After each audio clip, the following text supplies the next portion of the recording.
الحمد لله رب العالمين الصلاة والسلام على سيد المرسلين أما بعد فأعوذ بالله من الشيطان الرجيم بسم الله الرحمن الرحيم السلام علیکم ورحمۃ اللہ وبرکاتہ۔ امید کرتا ہوں کہ تمام ویورز خیر وافیت سے ہوں گے۔ دعا کرتا ہوں کہ رب تعالیٰ اپنا خصوصی کرم فرمائے۔ واجب الاحترام دوستوں، بزرگوں، بھائیوں، بہنوں، دعا اللہ تبارک و تعالیٰ کی بارگاہ میں دعا کرنا یہ کیا ہے اور یہ ہمیں کس نے درس دیا اور اس کا کیا فائدہ ہے، آئیے جانتے ہیں احادیث مبارکہ سے۔ جامع ترمذی میں ہے، حضرت انس بن مالک رضی اللہ عنہ سے روایت ہے، فرماتے ہیں کہ آقا صلی اللہ علیہ وسلم نے فرمایا، اب یہ کوئی عام تام صحابی نہیں ہے، حضرت انس بن مالک بہت ہی، ویسے تو ہر صحابی الحمدللہ ہماری نظر میں ہر صحابی کا اپنا اپنا مقام و مرتبہ ہے، لیکن حضرت انس بن مالک آپ کا بھی بہت اہم کردار رہا ہے۔ بہرحال آپ فرماتے ہیں کہ آقا صلی اللہ علیہ وسلم نے فرمایا، الدعاء مخ العبادت، یعنی کہ دعا جو ہے یہ عبادت کا مغز ہے۔ یہ جامع ترمذی کے الفاظ ہیں، جامع ترمذی میں یہ الفاظ لکھے ہوئے ہیں۔ تو دعا جو ہے یہ عبادت کا مغز ہے۔ اب ہمیں چاہیے کہ جب بھی ہم عبادت کریں، ہر عبادت کے بعد اللہ تبارک و تعالیٰ کی بارگاہ میں ہاتھ اٹھا کر دعا کریں، اور اس میں گھبرانا نہیں چاہیے، اس میں پریشان نہیں ہونا چاہیے۔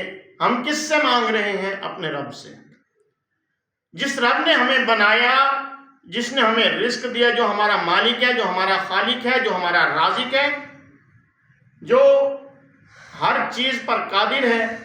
ہم اس کی بارگاہ میں التجائیں کر رہے ہیں تو گھبراتے ہوئے نہیں، بلکہ اس شہنشاہ کے سامنے اس طرح سے دعا مانگیں کہ جیسے ایک بچہ اپنے والدین سے کچھ لینا چاہتا ہے تو پھر وہ کس طرح سے مانگتا ہے، کیا کیا جتن کرتا ہے، اسی طرح سے ہمیں بھی چاہیے کہ رب تعالیٰ کی بارگاہ میں التجائیں پیش کریں اور بار بار کریں، تاکہ وہ رب تعالیٰ ہماری دعاؤں کو اپنی بارگاہ میں قبول فرمائے۔ اب ایک اور مقام پر حضرت ابو ہریرہ رضی اللہ عنہ سے روایت ہے۔ اب ابو ہریرہ رضی اللہ عنہ آپ سب لوگ بخوبی جانتے ہیں کہ آپ سے بہت سی احادیث روایت ہیں، اور آپ کو بہت شوق تھا احادیث کو جمع کرنے کا، یاد کرنے کا، آپ بھول جاتے تھے۔ یہ ایک الگ سے واقعہ ہے، انشاءاللہ یہ کبھی آپ کو سنائیں گے۔ لیکن حضرت ابو ہریرہ رضی اللہ عنہ سے یہ روایت ہے، فرماتے ہیں کہ آقا صلی اللہ علیہ وسلم نے فرمایا کہ الدعاء یرد البلاء، الدعاء یرد البلاء، یعنی کہ دعا جو ہے یہ بلاؤں کو ٹال دیتی ہے۔ اگر ہم اللہ تبارک و تعالیٰ کی بارگاہ میں دعا کرتے ہیں تو یہ دعا جو ہے ہمارے، اگر کوئی بلا آ چکی ہے تو اس کو ٹال دیتی ہے، اس کی برکت سے بلائیں ٹل جاتی ہیں۔ اب ہمیں یہ نہیں، اب یہ بھی ہے کہ بلائیں ٹل جاتی ہیں جو آئی ہوئی ہیں، اب جو آ رہی ہوتی ہیں، دعا کے دو فائدے ہیں۔ جو بلا آئی ہے وہ ٹل جاتی ہے، جو آ رہی ہوتی ہے وہ رک جاتی ہے۔ اور ہمیں اس وقت نہیں دعا کرنی چاہیے کہ جب کوئی بلا آ جائے، کوئی مصیبت آ جائے تو پھر ہم اللہ کی بارگاہ میں دعا کریں کہ وہ ٹل جائے، نہیں، بلکہ وقتاً فوقتاً، بلکہ ہر وقت دعا کرتے رہنا چاہیے، تاکہ اس دعا کی برکت سے جو بلا آنے والی ہے، آ رہی ہے، وہ رک جائے۔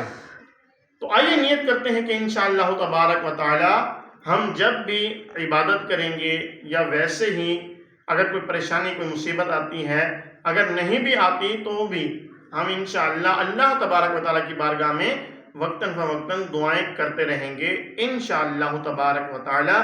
ہم نے اپنے خالق سے مانگنا ہے، مالک سے مانگنا ہے، رازق سے مانگنا ہے، اس سے مانگیں گے، اور بلا جھجک، کسی سے نہیں ڈرنا، کسی سے نہیں گھبرانا کہ ہم، اور شرم بھی نہیں کرنی۔ اور شرم کیسی؟ جب ہم مانگ اپنے رب سے رہے ہیں تو رب سے مانگنا ہے انشاءاللہ اور نیت کر لیں کہ انشاءاللہ مانگتے رہیں گے۔